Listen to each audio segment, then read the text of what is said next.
Greetings, ladies and gentlefish, and I thought it was about time I showed you another artillery replay, as I haven't put one up in a while. So here we are in the Tier 4 British artillery piece, the Birch Gun. And this is an assault game on Sand River. We are on the defending team. And you can see already, hopefully, the single best thing about the Birch Gun, i.e. it has a fully rotatable turret. Everything else about the vehicle is a little bit lackluster, although I actually quite enjoy it. So it's got a fairly rapid firing gun that's not too inaccurate and has a respectable shell arc,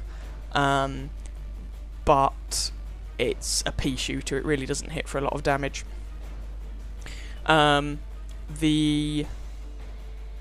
The mobility of the machine is terrible. The armour, if you can even talk about armour on an artillery piece, is woeful. I mean, the single best feature about it is the fully rotatable, oh, that almost hit him, turret. Now, this can actually be a bit of a curse. If this were a higher tier machine, then the fact that it has a turret would encourage you to not relocate between shots. Which would be bad. You should relocate between shots. But because this is a lower tier machine, it tends not to be so much of an issue. There we can see another miss. Tends not to be so much of an issue, especially because you reload in about every 10 seconds. 9 seconds, something like that. So you can just keep peppering away at people. That was another miss. And our Hummel takes him out. So I'm just slightly relocating to try and get some shots over here. I've specifically stayed behind on the reverse slope of this sand dune, on the basis that by doing so it should be harder for anybody to spot me or shoot me. However, the flip side of that is that it's more difficult for me to get shots at people who are closer to me. You know, you win some, you lose some. Bit of a trade-off, that situation. So I don't really have effective shots on the people over there, so let's go and have a look at this Cheeto. Ooh, Cheeto. Now, damage and penetration on this gun may not be fantastic, but a Cheeto has woeful armour, so we'll see what happens. 280 damage and 44 penetration with the high explosive. You could fire a variety of armour piercing, but don't. It's a waste of everybody's time. And there we go.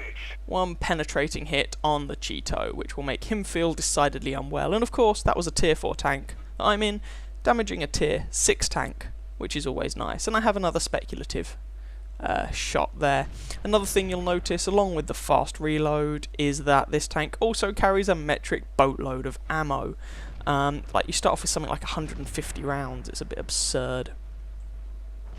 There we go. We get a hit on that VK. But that's good, because you burn through them, and the VK is down. And we're winning this 5-1, which is nice. Now that, of course, does not guarantee the win, but it's nice to be ahead, especially in an assault game, when there really is the element of time pushing in on people. So, VK 3001H there, and we're just trying to line up a shot. I have a speculative shot that just misses, on the basis that I will probably aim in about the same time that I would reload, but someone else takes him out. Hellcat there, but he's too close for me to get a shot on him.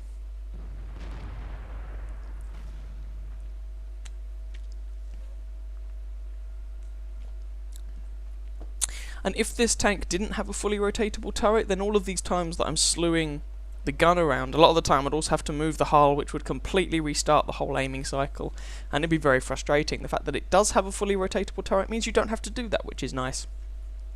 And I think it's unique in that sense, well, not unique, but it only shares that feature with the Su-26, the Tier 3 Russian machine that was heavily nerfed when the artillery change came about in patch 8.6, and the French Tier 9 and 10 machines, the two Batchats, the 155-55 and the 58. And of course the latter of those also gets an autoloader, which can be quite painful. And there are other tanks that have partly rotating turrets, like the American Tier 9, for instance. So just trying to get some shots on this T-34-85. That one appeared to hit. So I didn't see the explosion, so that shot must have hit him, and he just gets wrecked by everyone opening up on him. Ooh, there's a Hetzer. See if we can do some damage to Mr. Hetzer. And the Hetzer is one of those machines that even though it's tier 4, it's still dangerous in a tier 6 game. Someone hits him and we finish him off. And you might have just heard my wonderful British crew being very enthusiastic about that. I do love the voice actors some of the time. So there's just a trio of artillery and this Panzer 4D remaining. This game is won. We're not going to lose this now, but, you know, let's see if we can rack up some more damage and some more XP. Now, for some reason, I was typing. I was a bit slow on the uptake here, otherwise I might have been able to get... I might have been able to get all of the health of that AMX otherwise, but never mind. Oh, someone's already hit the SU, so I'm going to change targets to the grill to try and squeeze a bit more damage out of proceedings. There we go. And that just leaves this Panzer 4D.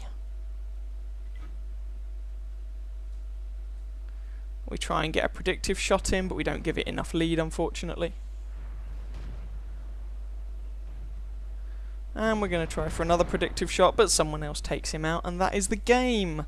Tier 4 artillery piece with a pretty weedy gun in a tier 6 game. 3 kills, I think something like 750 damage, which is respectable, and first class mastery, which isn't too bad. So I hope you guys enjoyed that game. If you did, please feel free to catch some of my other videos and or subscribe to my channel, and I wish you very happy hunting on that battlefield. Ciao ciao.